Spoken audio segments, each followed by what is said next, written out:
Kim Pao, confirm na magbabakasyon ngayong holiday. Kinumpirma na ng Kim Pao o ng tambalan Kim Chiu at Paolo Avellino na nakatakda silang magbakasyon ngayong holiday season sa gitna ng sunod-sunod na trabaho at proyekto ngayong taon. Napagkasunduan umano ng dalawa na maglaan ng oras para makapagpahinga at makalayo muna sa ingay ng showbiz.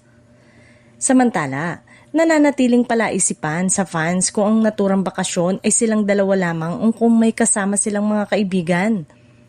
Wala pang ibinibigay na malinaw na detalye ang Kim Pao tungkol sa eksaktong destinasyon at kung pribado ba itong trip o grupo ang kasama. Dahilan para lalo pang maging usap-usapan sa social media. Ayon sa ilang malalapit sa dalawa, mahalaga ang bakasyong ito hindi lamang para makapagpahinga kundi para rin sa kanilang personal na oras matapos ang abalang taping at endorsement.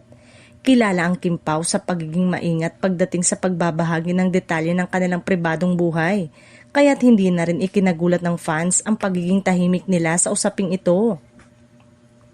Samantala, tuwang-tuwa naman ang mga tagahanga na makitang inuuna ni Kim at Paolo ang kanilang well-being.